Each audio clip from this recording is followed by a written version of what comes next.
Kuasa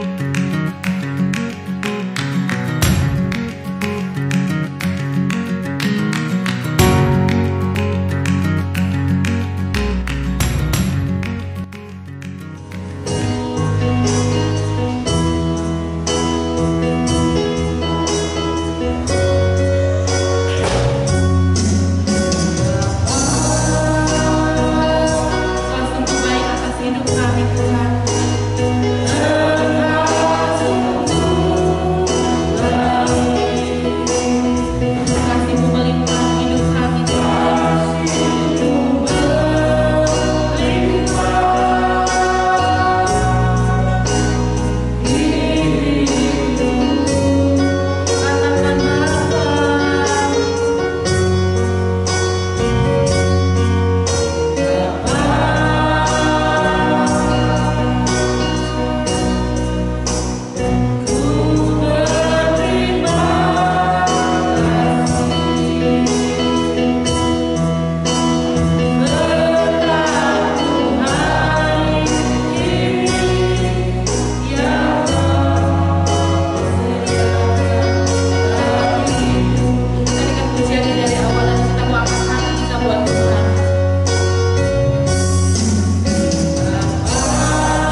Juru Selamat kami. Sebagai umat yang percaya dengan saya, kita sama-sama katakan haleluya. Amin. Haleluya. Amin. Haleluya. Shalom. Oh. Saya yakin dan percaya bahwa kita punya Allah yang luar biasa. Amin. Setelah apapun kita tetap semangat memberi yang terbaik buat Tuhan. Amin. Karena kita semua bangkit berdiri. Jangan lelah.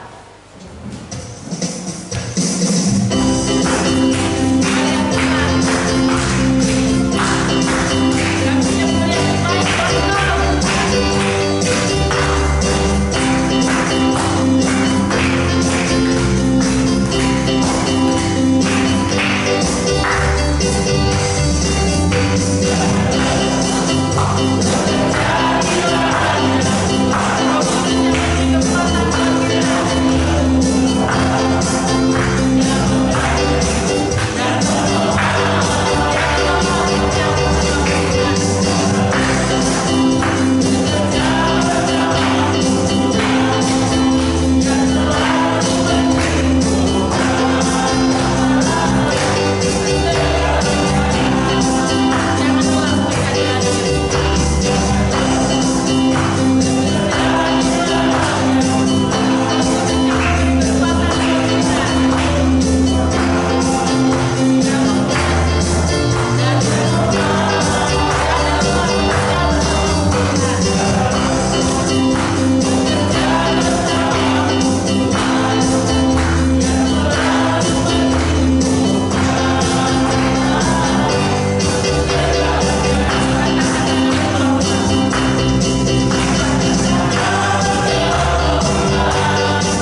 kami hari ini boleh datang untuk menyembah beribadah kepada Engkau.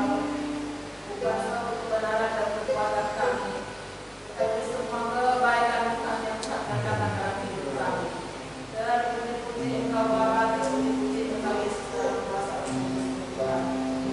Bapa, sebentarlah kita yang belajar bersama-sama tentang kebenaran firman-Mu. Mari Tuhan Engkau memberkati kami semua, kami boleh mendengar kebenaran firman-Mu dengan baik, bersama dengan rendah hati Tuhan. Kami boleh menerima dengan kekuatan, ketegangan, menjadi juru dalam kehidupan kami Tuhan. Tetap kuat dan teguh mengiring Engkau ya Tuhan. Demikian juga hamba-Mu yang menyampaikan kebenaran firman-Mu kami hari ini Tuhan, dalam nama Tuhan Yesus Kristus Engkau memberkati dan Tuhan maha tinggi ya Tuhan. Sehingga apa yang dia akan sampaikan semua yang berkenan dari pada Engkau saja ya Allah. Hingga memberkati kehidupan kami semua Tuhan Tuhan yang bersama-sama hari ini Tuhan ini. Terpuji Engkau Bapa, terpuji Engkau Yesus dalam kuasa Kudus Tuhan kita dan kuasa-kuasa yang tidak senang menerangkan belajar daripada firman-Mu Tuhan. Kami berdoa dalam nama Tuhan Yesus Kristus, kami bersama-sama tolak dalam nama Tuhan Yesus Kristus. Biarlah kasih kuasa Tuhan yang senantiasa berkuasa, firman Tuhan yang selalu menguatkan menentukan kami Bapa. Dalam nama Yesus Kristus kami berdoa dan serahkan yang benar firman Tuhan pada pagi hari ini dari awal sampai nanti akhirnya. Tuhan pimpin, Tuhan tolong, Tuhan berkati kami semua. Haleluya. Amin. Amin. Haleluya. Terima kasih. Shalom. Shalom. Tuhan, kita bersyukur dalam kesempatan pagi ini kita boleh berkumpul, kita boleh bersuka cita dalam kasih Tuhan. Kita ada karena kasih dan kemurahan Tuhan. Di Tuhan, pada pagi ini kita akan belajar sebuah kebenaran firman Tuhan. Ya, saya beri judul kekristenan yang berakar. Tapi saudara sekalian, sidang jemaat Tuhan yang kasih nama Tuhan Yesus, saya nggak tahu masing-masing kita sudah berapa lama menjadi seorang Kristen. Apakah kita Kristen sejak pertengahan usia kita, ataukah kita menjadi Kristen sejak lahir? Tetapi firman Tuhan mengajarkan pada kita bahwa masing-masing kita mesti mengalami namanya sebuah pertumbuhan di dalam rohani kita. Di dalam perkara jasmani kita merindukan semuanya ingin mengalami sebuah pertumbuhan, baik pertumbuhan secara ekonomi kita, pertumbuhan secara fisik kita, jasmani kita, pertumbuhan secara materi kita, yang dulunya kita pendapatan per bulan mungkin 1 juta, kemudian naik dari 2 juta, kemudian naik lagi 1 bulannya menjadi 10 juta, naik lagi menjadi 50 juta, mungkin juga sampai orang-orang yang belum percayakan per bulannya income-nya bisa mencapai 1 miliar lebih ya kan. Kita merindukan namanya sebuah pertumbuhan. Apa saudara sekalian, berbicara tentang sebuah pertumbuhan baik secara jasmani maupun secara rohani, tidak lepas dari namanya sebuah proses ya kan? Kalau hari ini secara jasmani kita mungkin melihat orang-orang yang mengalami kesuksesan ya kan, baik secara finansial maupun di dalam perkara-perkara yang lain, itu tidak lepas dari namanya sebuah proses, tidak lepas dari tahapan-tahapan yang harus dijalani. Kadang-kadang kita suka melihat, oh dia sudah sukses, puji Tuhan ya kan. Tetapi orang lain mengapa kehidupannya semakin merosot ya kan. Dan di dalam perkara rohani juga berbicara tentang sama. Bisa kita merindukan untuk mengalami pertumbuhan di dalam rohani kita, maka tidak lepas dari namanya proses ya kan? Termasuk salah satunya bagaimana saya dan saudara di dalam rohani kita mesti namanya kita memiliki akar ya kan? Seperti sebuah pohon. Apa saudara sekalian, bunga ini awalnya dari Mamocok ya kan. Beberapa tahun lalu saya dikasih bunganya kecil ya kan. Tetapi hari ini kalau saudara bisa lihat bunga ini, saya pajang di sini dengan kemegahannya ya kan. Saya cek di internet, ini kalau dijual lebih 500.000 ya. padahal dulu kecil kan. Mengapa dia bisa tumbuh besar seperti ini? Sederhana, karena dia punya akar. Dari dia yang kecil sampai dia bisa tumbuh besar seperti ini, karena dia punya akar. Nah, ada sebuah proses dalam pertumbuhan rohani kita. Salah satunya adalah saudara dalam rohani mesti memiliki akar. Kita tahu semua bahwa fungsi daripada akar ada beberapa hal. Pertama, dia akan berfungsi untuk menghisap nutrisi atau sari-sari makanan. Akar juga memiliki fungsi untuk membuat dia kokoh. Kalau ini daunnya lebih besar daripada akarnya, dan dia bisa tumbuh dan dia bisa berdiri tegak karena ada akar yang menopang. Sebuah pohon dia nggak akan bisa berdiri sendiri tanpa ada topangan akar. Akar juga memiliki fungsi untuk menjadi menyimpan makanan. Loh, makanan gimana Pak? Ada beberapa pohon seperti umbi-umbian, singkong, orang bilang katakan gembili, umbi jalan. Mengapa umbinya bisa besar? Itu makanannya disimpan di dalam akarnya dan akhirnya akarnya membesar. Dan juga akar juga memiliki fungsi untuk pernapasan dari pohon itu. Pernapasan gimana Pak? Kalau saudara lihat ada beberapa pohon yang akarnya tidak di dalam tanah tetapi akarnya terjuntai, seperti pohon beringin, akarnya itu dari atas kemudian dia melambai-lambai. Itu fungsinya untuk pernapasan daripada pohon itu. Tetapi ada sisi lain di mana fungsi daripada akar adalah untuk mempertahankan tanah daripada erosi. Kita tahu dulu waktu masih sekolah dan anak-anak yang masih sekolah SMP, SMA, kalau belajar tentang alam, salah satu gunanya akar adalah menahan daripada erosi tanah, supaya tidak terjadi longsor, tidak terjadi banjir. Kalau hari ini ada banyak banjir, kita tahu salah satunya adalah pohon-pohon yang sudah habis. Nah, secara rohani kita akan belajar di dalamnya bagaimana firman Tuhan berbicara bagi kita semua.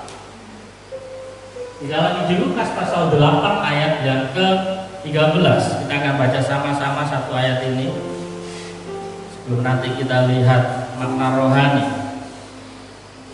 Injil Lukas pasal 8 ayat 13 dikatakan, yang jatuh di tanah yang berbatu-batu itu ialah orang yang setelah mendengar firman itu menerimanya dengan gembira, tetapi mereka itu tidak berakar.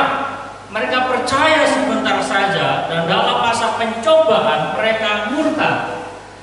Tapi saudara sekalian, katakan dalam Injil Lukas pasal 8 ini berbicara tentang perumpamaan seorang penabur. Dikatakan ada pagi-pagi seorang penabur pergi untuk menaburkan akan benih. Dan Alkitab menafsirkan akan perkataan itu sendiri. Apa maksud dengan benih? Benih adalah firman Allah. Dikatakan benih pertama jatuh di tanah pinggir jalan. Benih yang kedua jatuh di tanah berbatu-batu yang sudah kita baca tadi. Dan benih yang ketiga jatuh di semak-semak. Dan benih yang keempat jatuh di tanah yang baik. Nah, pagi ini kita akan belajar akan firman Tuhan ini, yaitu benih yang jatuh di tanah berbatu-batu. Memiliki makna, dikatakan orang yang mendengar firman, orang yang setelah mendengar firman itu menerimanya dengan gembira. Pada saat kita di dalam pertemuan ibadah, pada saat kita membaca firman Tuhan hari lepas hari, kita katakan yes untuk firman Tuhan. Sangat diberkati oleh firman Tuhan. Gak ada yang salah kita merespon firman Tuhan. Tetapi perhatikan, pada saat kita menerima firman Tuhan itu, mestilah kita perhatikan ini. Katakan mesti kita berakar. Jangan sampai kita hanya merespon firman Tuhan dengan pikiran kita, merespon firman Tuhan dengan hati kita saja, tetapi tidak berakar. Nanti kita akan belajar apa maksudnya berakar. Bagaimana saudara-saudara bisa berakar? Ini penting. Mengapa penting? Di saat kekristenan kita tidak berakar, ada sebuah bahaya. Dikatakan dalam masa pencobaan mereka murtad. Kita tidak ingin. Kita sudah puluhan tahun menjadi pengikut Kristus. Kita sekian puluh tahun beribadah kepada Tuhan.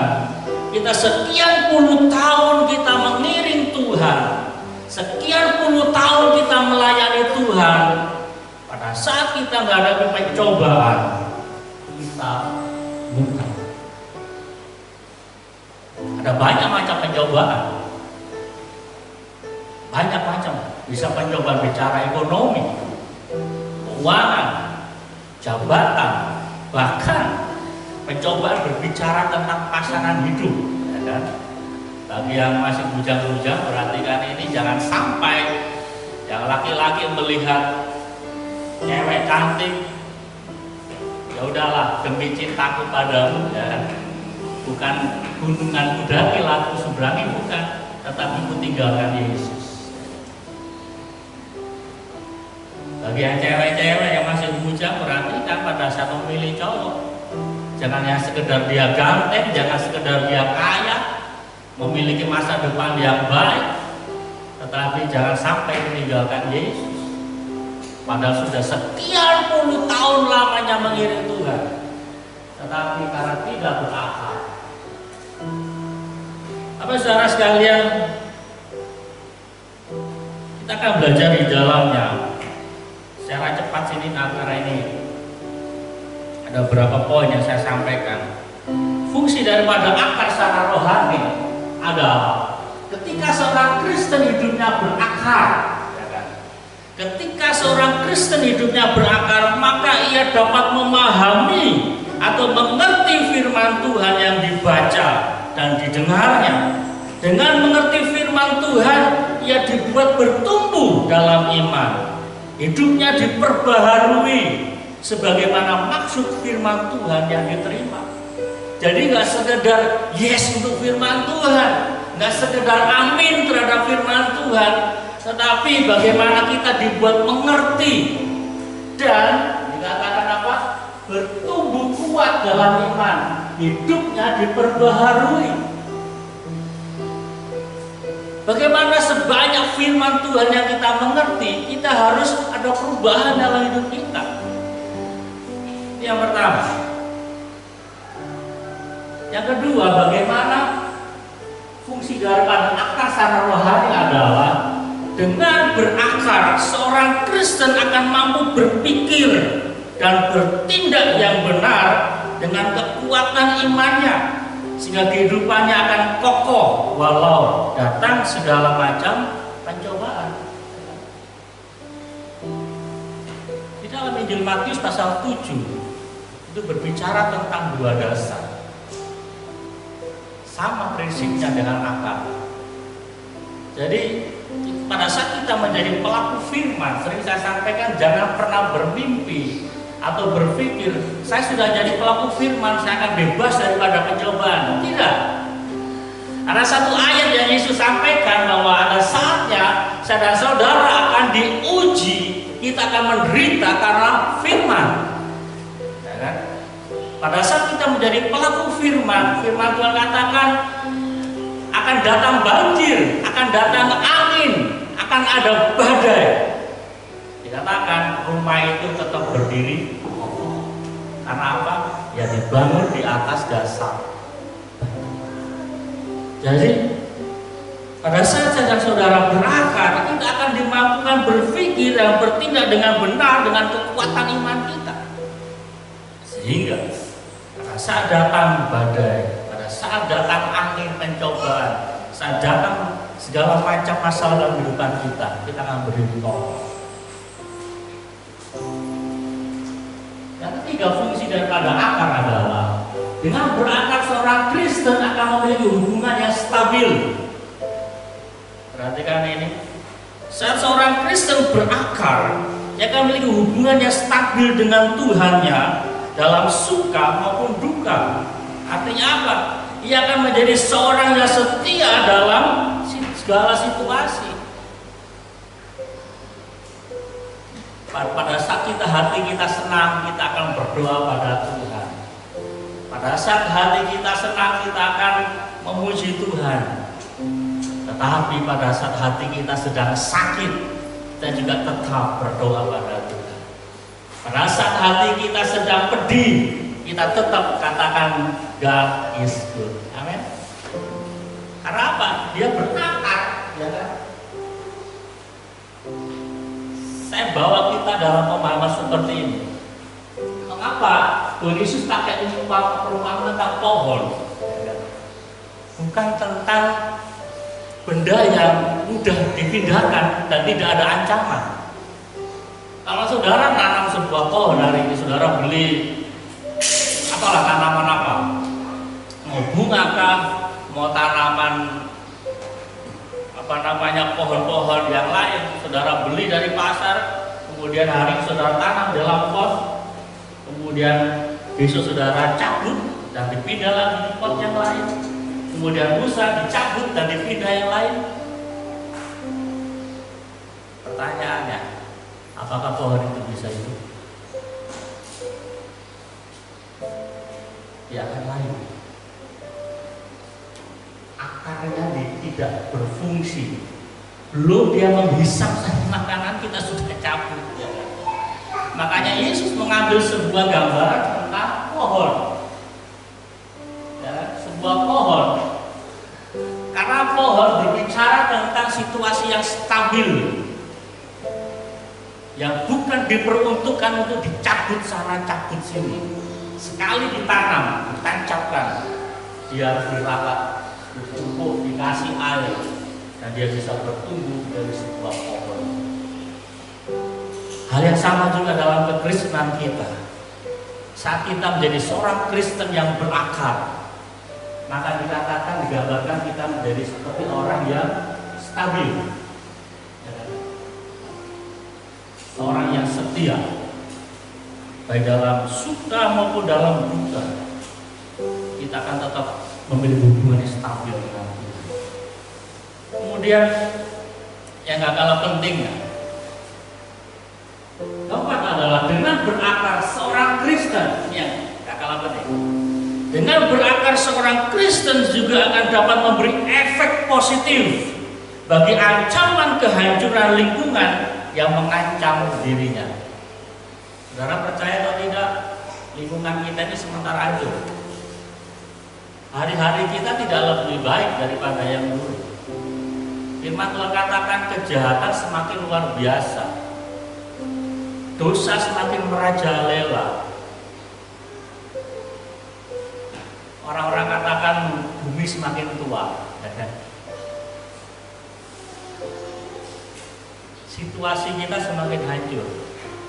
Tetapi orang yang berakar di dalam Tuhan, ia mampu memberi efek positif bagi ancaman kehancuran yang mengancam dirinya sendiri.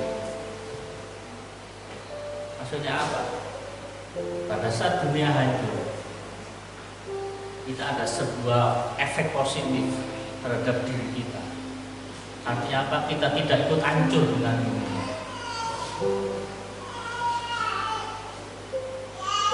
Setelah kita melihat betapa pentingnya fungsi akar secara rohani dalam kehidupan kita, adalah sebuah tantangan dalam kehidupan kita.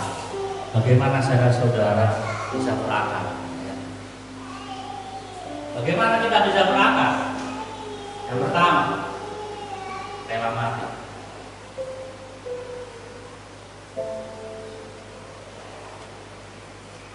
Injil Yohanes pasal 12 ayat 24. Dikatakan, aku berkata kepadamu, sesungguhnya jikalau biji gandum tidak jatuh ke dalam tanah dan mati, ia tetap satu biji saja. Tetapi jikalau ia mati, ia akan menghasilkan banyak buah. Bapak saudara sekalian, Yesus mengambil sebuah gambaran tentang pertumbuhan rohani, bagaimana kita dan saudara berakar. Poin yang pertama yang perlu kita pahami dan mesti kita miliki komitmen di dalamnya adalah bagaimana kita mesti rela mati. Saya pakai kata-kata rela.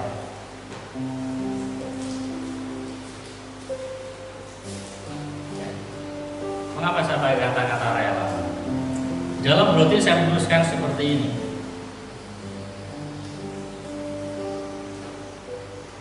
Ketika saya dan saudara dalam menjalankan kekristenan kita, seringkali kita dihadapkan dengan dua pilihan.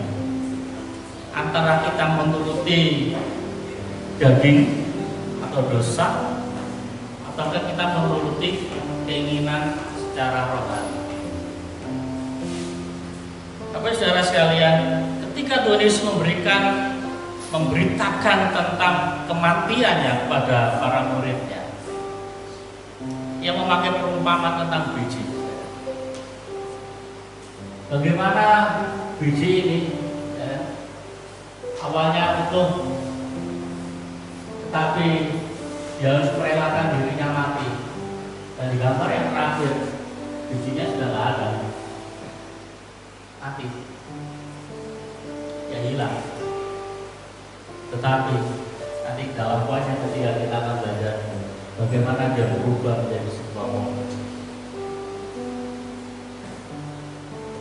Di awal tadi saya katakan, saya nggak tahu sudah berapa lama kita menjalani kekristenan kita. Seberapa lama kita sudah mengenal Tuhan. Tetapi sejauh mana saya dan saudara memiliki pertumbuhan ini? Apakah kita masih utuh berupa biji ya? Gambarannya kita enggan meninggalkan manusia lama kita. Kita enggan untuk hidup baru di dalam Tuhan. Kita nggak mau mati. Mati terhadap apa? Terhadap kedagingan kita. Maaf saya katakan, dulu kita yang masih suka berbuat dosa, kita suka minum minuman keras, kita suka mabuk-mabukan, kita suka berbohong, kita suka macam-macam segala macam dosa. Pada saat kita percaya pada Tuhan, Tuhan saya sudah percaya pada ampuni saya. Firman Tuhan katakan, dosa kita diampuni Tuhan. Tetapi di hari pertama kita masih berjudi, di hari yang kedua kita masih mabuk-mabukan. Artinya apa? Kita tidak rela mati atas manusia lama kita. Kita masih sayang terhadap kedagingan kita. Rasul Paulus katakan seperti ini. Sebab barang siapa yang menabur dalam dagingnya, ia akan menuai kebinasaan dari dagingnya. Tetapi barang siapa menabur dalam roh, ia akan menuai hidup yang kekal dari roh itu. Ada sebuah pilihan dalam kehidupan saya dan saudara. Kita nggak bisa menjalani kekristenan dengan standar ganda. Saya pakai istilah itu, standar ganda. Dosa oke, Yesus iya, nggak bisa. Kekristenan kita seperti air dan minyak yang tidak mungkin bersatu. Gelap dan terang nggak mungkin bersatu. Pada saat terang datang, kegelapan pasti sirna. Hal yang serupa juga di saat terang itu pergi, maka kegelapan akan menguasai. Jemaat Tuhan, mari relakan kita meninggalkan kedagingan kita. Saya tahu kita semua masih bertumbuh. Saya berbicara seperti ini bukan saya sudah sempurna. Saya dan saudara sama. Kita masih ada dalam sebuah proses mengarah semuanya ini. Tetapi hari lepas hari, mari kita rela matikan. Ada sebuah proses. Kalau hari ini saya sudah sempurna, saya tidak akan berdiri di sini. Saya sudah di surga, saudara. Hal yang sama juga di saat saudara sudah sempurna, saudara nggak akan ada di gereja ini. Saudara sudah sempurna, saudara terangkat hidup-hidup. Tetapi karena kita masih ada dalam proses, mari Kebenaran firman Tuhan yang pertama ini, mari relakan kita mati atas segala kedagingan kita. Perkara yang kedua yang perlu kita belajar adalah mari memiliki hati yang terbuka. Seperti biji, ya kan? Seperti biji ini dia tidak akan dapat mengeluarkan tunas, apa itu akar, kalau dia tidak merelakan kulitnya ini terbuka. Potensi akar itu sudah ada dalam biji, sudah ada potensi masing-masing saudara secara Tuhan kita, kekuatan untuk berakar itu sudah ada dalam diri kita. Pada saat kita mendengar firman Tuhan, digambarkan tadi seperti biji, sudah ada potensi, sebuah ada kekuatan untuk kita berakar, sudah ada. Tetapi masalahnya apakah kita mau terbuka? Di saat akar ini mengeraskan kulitnya, oh saya nggak mau terbuka, biar akar tetap di dalam diri saya, maka akar ini nggak akan bertumbuh, akar ini nggak akan keluar. Apa akar itu keluar? Karena kulitnya terbuka. Secara rohani ini berbicara tentang apa? Hati. Dikatakan firman Tuhan Ibrani pasal 3 ayat 8, janganlah keraskan hatimu seperti dalam kegeraman pada waktu pencobaan di padang gurun. Apa saudara sekalian, kitab Ibrani menuliskan ini tentang bangsa Israel. Bagaimana bangsa Israel pada saat dia keluar dari tanah Mesir, setelah mereka hidup dalam perbudakan selama 400 tahun, hampir sama dengan Indonesia dijajah Belanda.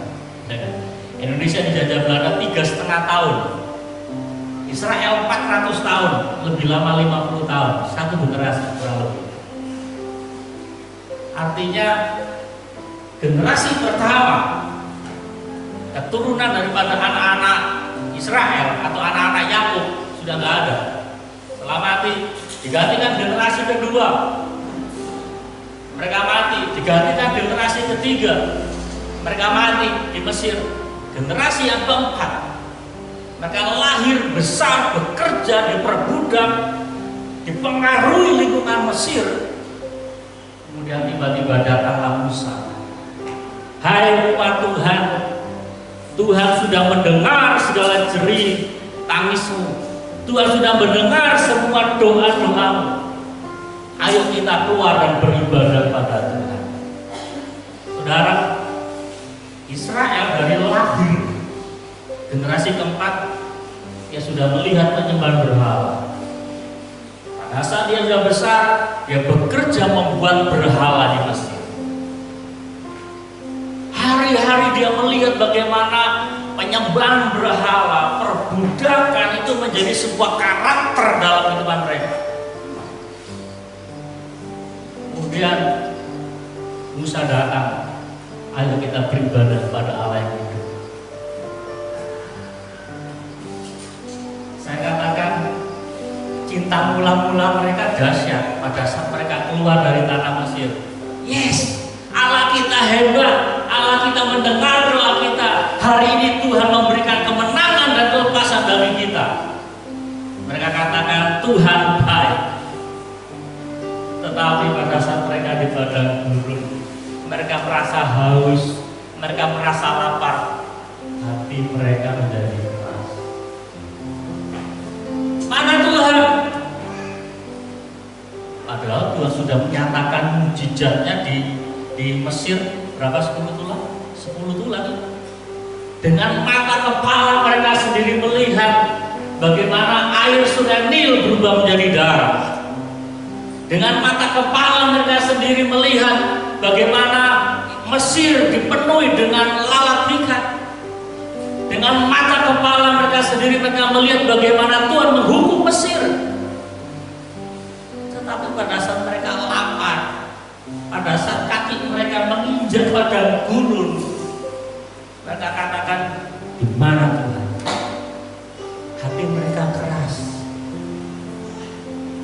Bahkan di dalam perjalanan mereka pada saat mereka melihat Tuhan itu seperti api yang menyala di Gunung Sinai,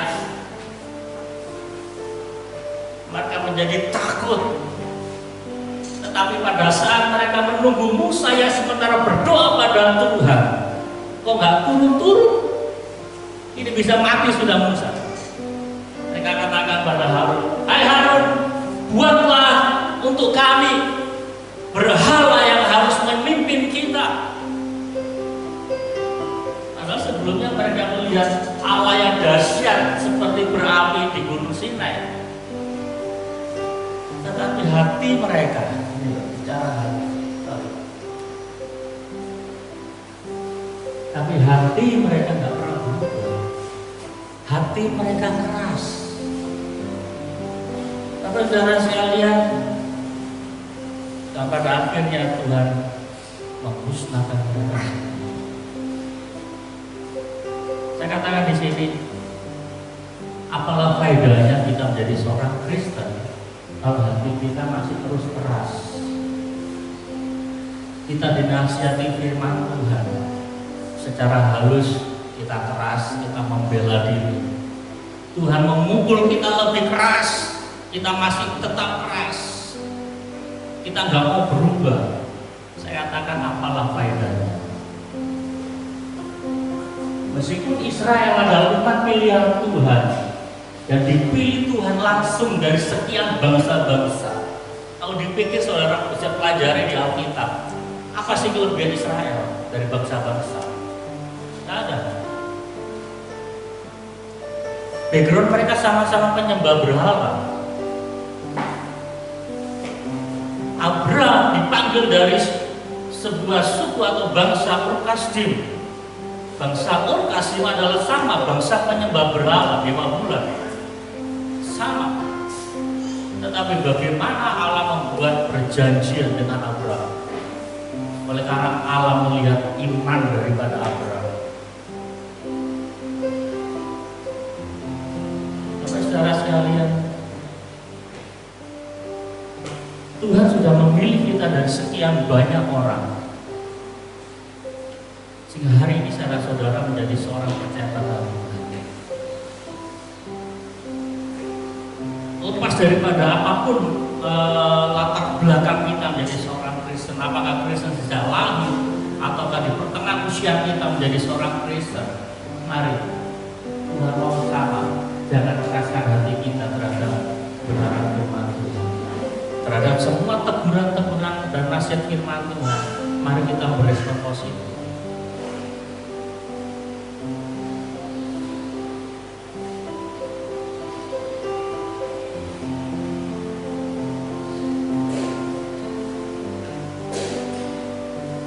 Perkara yang terakhir atau yang ketiga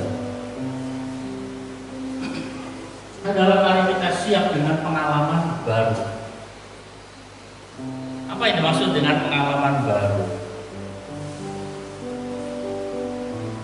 Pada saat kekristenan kita berakar, maka kita dulunya yang berbuah biji kecil, yang nempel di buah, di pohon, kita merasa biji itu tenang, karena dia tinggal di dalam daging buah. Ataupun kalau biji itu seperti padi atau gandum, dia berada di posisi atas, dia melihat pemandangan yang indah, dia nyaman. Tetapi pada saat biji itu ditanam, dia merasa dingin, dia merasa lembab, dia merasa basah, dan tiba-tiba kulitnya mulai terbuka dan mengeluarkan akar. Ini adalah pengalaman baru bagi sebuah biji. Yang dulunya dia tenang, tidak ada masalah, aman, ya kan?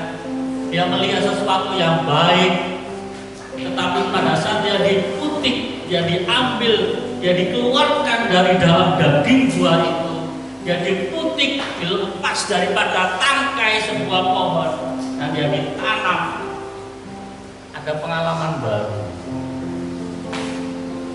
Pada saat dia di dalam tanah, dia berjumpa dengan segala macam makhluk hidup di dalam tanah, cacing, ulat, dan dia sebelumnya belum pernah merasakan secara langsung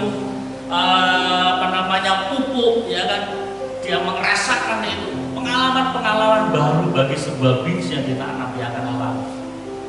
Hal yang sama juga dalam rohani kita. Pada saat saya dan saudara mau berakar di dalam Tuhan, kita akan mengalami namanya pengalaman-pengalaman yang baru. Pengalaman kita beda-beda. Bagaimana Tuhan membawa saya dan saudara untuk mengalami sesuatu yang baru. Injil Lukas pasal 13. Ia seumpama biji sesawi yang diambil dan ditaburkan orang di kebunnya. Biji itu tumbuh dan menjadi pohon, dan burung-burung di udara bersarang pada cabang-cabangnya. Ini adalah pengalaman baru bagi sebuah biji.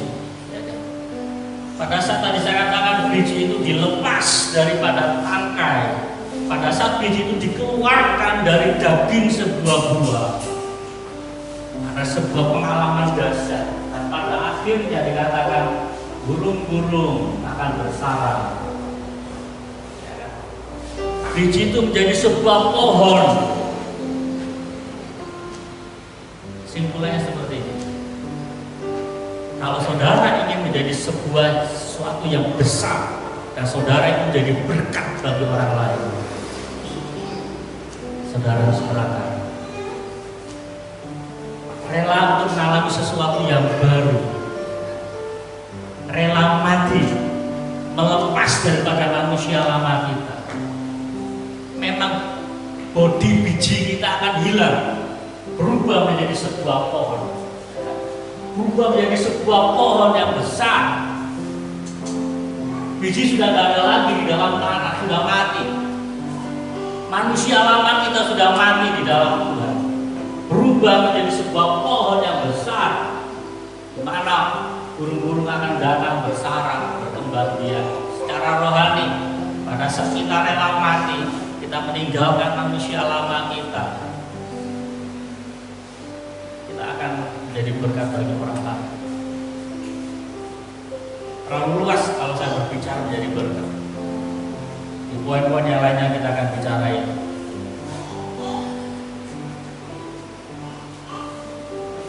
Ini adalah perjalanan baru bagi kita, on the journey. Perjalanan iman, perjalanan rohani saudara-saudara. Kehidupan kita akan dipakai dengan sebuah keterbatasan. Pada saat kita berjalan di dalam iman kita masih ada keterbatasan dalam melihat masa depan. Namun kita harus tetap maju untuk melihat masa depan itu. Jangan pernah takut bersama dengan Tuhan, amin. Jangan pernah kita menyerah. Jangan pernah kita berhenti.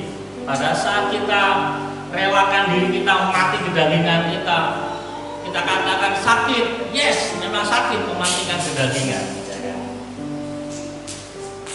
Pada saat kita menjadi pelaku firman, kok saya diperlakukan seperti ini? Saya sudah hidup benar, tetapi mengapa saya masih difitnah? Saya sudah menjadi pelaku firman, mengapa saya masih dikhianati? Yes, itu sebuah proses buat kita. Bagaimana pada saat kita disakiti, kita dikhianati, kita masih mampu melepaskan namanya pengampunan. Kemarin sore sekilas kami nonton Spider-Man. Saya udah berapa kali nonton Spider-Man. Di awalnya saya simulasi seperti ini yang jadi poinnya. Pada saat Spider-Man awal ini, dia mampu mengalahkan pertandingan bebas, ya kan? Dalam waktu 1 menit dia kalahkan orang yang sangat besar, dan dia mendapatkan upah. Nah, perjanjiannya adalah upahnya itu $3.000. Gede saudara, kalau $3.000 itu, saudara bisa hitung sekarang kalau rupiah kita ini berapa? 15 atau 18, tinggal kali aja, kali $3.000. Artinya sudah banyak banget, ya kan? Tetapi karena ada sebuah kecurangan dilakukan oleh manajernya itu, maka si Spiderman ini dia mendapatkan cuma $100. Dan dia dengan kecewa, ya kan, dia pulang. Tapi pada saat dia berada di pintu lift, dia mendengar di kantor itu, di ruang manajernya dia, datang seorang perampok yang merampok semua uang-uang itu. Dan dia melihat kejadian itu. Dan pada saat dia melihat perampok itu sudah berhasil mengambil duit dan dia masuk lift, dia hanya membiarkan perampok itu lewat. Karena dia lagi sakit hati sama manajernya yang mencurangi dia. Pikirnya dalam hati, biarin, tadi kamu mencurangi saya, sekarang datang perampok mengambil uang itu. Akhirnya dia lepas itu, perampok itu masuk lift, dan perampok itu katakan, terima kasih sudah melepaskan saya. Dia habis berhadapan dengan orang yang mengalahkan juara bertahan dalam pertandingan bebas. Tetapi apa yang terjadi?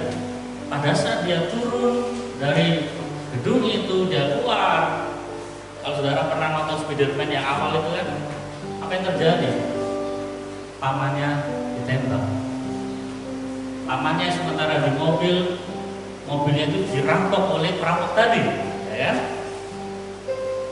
Singkat cerita, akhirnya Spiderman berhasil membunuh perampok itu. Tetapi pertanyaannya, rasa sakit hati, rasa kepahitan dalam Spiderman tidak terobati dengan dia membunuh perampok. Saya katakan sama ibu bahwa hal yang sama juga dengan perkara rohani kita. Mungkin pada saat ada orang menyakiti kita, kita berhasil membalas. Tetapi pertanyaannya, apakah sakit hati kita terobati? Hanya satu obat yang manjur mengobati sakit hati. Pada saat Spiderman dinasihati sama tantenya, lepaskan pengampunan.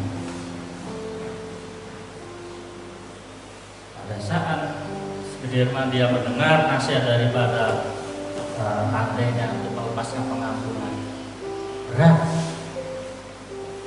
Dia katakan, kamu sudah membunuh pembunuh itu, tapi hatimu masih sakit. Tapi pada saat dia melepaskan pengampunan, ada sebuah lapang dada, ada sebuah kelonggaran. Hal yang serupa juga dalam kehidupan kekristenan kita. Saya nggak tahu sudah berapa banyak duri atau cambuk yang menyakiti kehidupan kita. Apakah kita dibohongi orang kah, ataukah kita dikhianati orang kah, kita dicurangi orang, apakah sebut namanya? Bagaimana saudara bisa sembuh? Lepaskan pengampunan. Tapi saudara sekalian, dengan kita berakar pada firman Tuhan, hendaklah kamu berakar di dalam Dia. Hendaklah kamu bertambah teguh dalam iman yang telah diajarkan kepadamu. Hendaklah hatimu melimpah dengan syukur. Para saudara sekalian, saya akhiri firman Tuhan ayat ini. Kolose pasal 2 ayat 7. Rasul Paulus menasihatkan kepada jemaat di Kolose, hendaklah kamu berakar. Ada sebuah tawaran, bukan paksaan. Rasul Paulus pakai kata-kata hendaklah. Ini sebuah tawaran, sebuah ajakan, bukan paksaan. Artinya kalau kita mau bertumbuh, kita akan mengalami sesuatu yang dahsyat dengan Tuhan. Mari kita dibangun di atas Dia seperti puji-pujian tadi. Mari kita bertumbuh, dibangun di dalam Dia, bukan di atas yang lain. Kita dibangun di dalam Tuhan, dan kita bertambah teguh dalam iman yang telah diajarkan kepada kita. Sehingga saudara-saudara mampu bersyukur, kita mampu menghadapi situasi dengan sukacita. Karena jujur, situasi kadang-kala tidak mendukung kita, keadaan kadang-kala tidak pro dengan kita. Tetapi kalau kita berakar di dalam Tuhan, maka kita akan mengalami pertumbuhan. Jangan kita menjadi orang Kristen seperti bunga plastik, ya kan? Kelihatannya indah di luar, tetapi dia sampai 1000 tahun dia akan tetap seperti ini.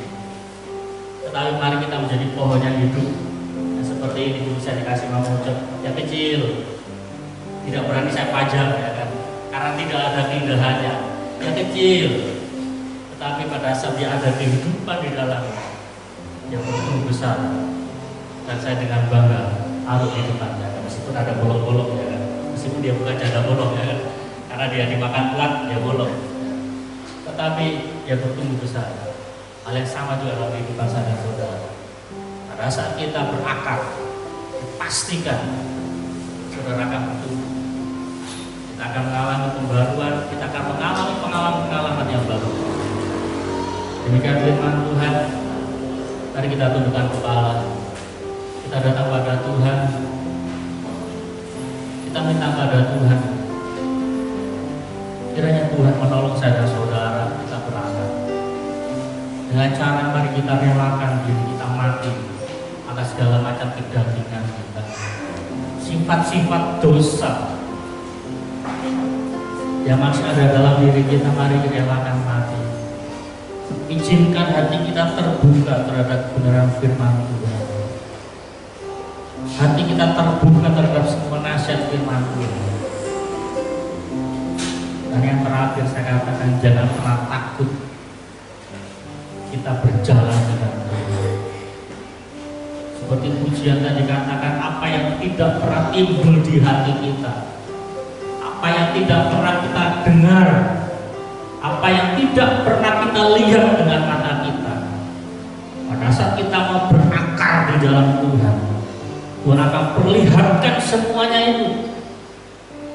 Tuhan akan bawa saya dan saudara mengalami pengalaman yang baru. Terima kasih Tuhan untuk firman Allah yang mengajarkan pada kami semua untuk kami harus berakar. Karena bagaimana saat kami berakar, kami akan dibuat kokoh, kami akan dibuat bertumbuh di dalam Tuhan. Tolong kami harus rela mati terhadap kedagingan kami. Kami harus merelakan mati atas manusia lama kami. Kalau ada tabiat-tabiat lama, tabiat-tabiat dosa masih ada dalam kehidupan kami, Tuhan tolong kami untuk kami merelakan itu mati, kami kuburkan. Terima kasih Tuhan, sehingga kami boleh berdiri kokoh, kami boleh bertumbuh di dalam Tuhan. Tuhan akan berhenti menyampaikan firman-Mu, tetapi biarlah Allah Roh Kudus yang menolong kami semua, baik hamba sebagai pemberita firman Allah maupun setiap umat-Mu yang mendengar firman Tuhan ini, kami boleh mengalami pertolongan daripada Roh Kudus untuk melakukan apa yang Tuhan kehendaki dalam kehidupan kami. Sehingga pada saat kami menghadapi pencobaan, saat kami menghadapi pergumulan, kami tidak mundur dari Tuhan, tapi kami tetap setia di dalam Tuhan. Kami tetap setia mengiring Tuhan di dalam suka maupun duka. Terima kasih Bapa, terima kasih Tuhan Yesus, terima kasih Roh Kudus. Kiranya Allah yang boleh memberkati kami semua dengan kebenaran firman Allah. Terlebih dalam kehidupan kami hari lepas hari, kami boleh mengalami pertumbuhan dalam iman kami.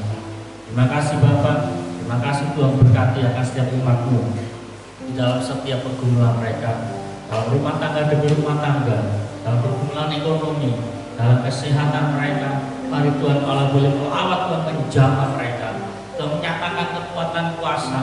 Saat mereka susah, kiranya Engkau Allah yang menghibur mereka. Saat mereka sakit, kiranya Engkau Allah yang boleh menyembuhkan mereka. Saat mereka malah putus asa dan beban berat, Engkau hadir memberikan kelegaan dan pembaruan di dalam kekuatan mereka. Seperti Raja Wali, mereka akan terbang tinggi mengatasi setiap gunung pencobaan. Mereka akan terbang tinggi menghadapi setiap pergumulan angin-angin pencobaan, melebihi daripada semua masalah yang dihadapi. Tuhan tolong, biarlah Tuhan membawa umat-Mu untuk mengalami pengalaman yang baru di dalam Tuhan. Mereka tidak takut karena Engkau Immanuel, Allah yang menyertai mereka semua. Biarlah iman mereka tertancap kuat di dalam Tuhan. Mereka memiliki sebuah keyakinan bahwa Tuhan melihat jumlah mereka. Umatmu melihat akan memiliki keyakinan bahwa Engkau Allah yang memperhatikan dan mampu menolong kehidupan mereka. Terima kasih Bapak. Terima kasih untuk firman Allah. Dan kami yakin percaya Engkau Allah yang setia. Engkau Allah yang senantiasa menepati akan setiap janji firman atas kami semua. Terima kasih Bapak. Tuhan berkati juga atas bangsa dan negara kami. Para pemimpin kami di tingkat nasional sampai dengan daerah. Tuhan juga menolong setiap kebijakan-kebijakan yang diambil dan diputuskan. Semuanya untuk kemuliaan dan kebesaran nama Tuhan. Tuhan menggagalkan akan rancangan-rancangan orang jahat atas bangsa ini. Tuhan menggagalkan akan semua perkara-perkara yang tidak sesuai dengan kehendak daripada Tuhan. Tuhan berkati akan bangsa kami yang sementara berjuang keras untuk menghadapi pandemi COVID-19. Kalau akan dilakukan vaksinasi atas seluruh masyarakat di bangsa ini, Tuhan memberkati agar vaksin ini boleh berfungsi secara efektif untuk menangkal akan semua virus corona yang mengancam akan seluruh umat manusia. Tuhan tolong, Tuhan berkati setiap anak-anak Tuhan yang ada di pemerintahan. Tuhan tolong mereka, Tuhan memberkati mereka dengan hikmat dan marifat daripada Tuhan, agar kehadiran setiap anak-anak Tuhan dapat menjadi berkat, dapat menjadi solusi, dapat menjadi jalan keluar atas setiap permasalahan yang ada di pemerintah bangsa dan negara kami. Terima kasih Bapak, ini Tuhan segala doa dan ucapan syukur kami yang disempurnakan dengan doa yang Tuhan ajarkan atas setiap orang-orang percaya.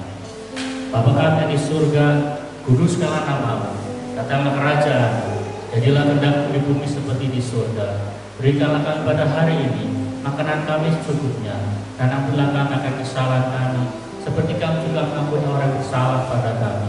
Dan janganlah bawa kami dalam pencobaan, tetapi lepaskanlah kami daripada jahat.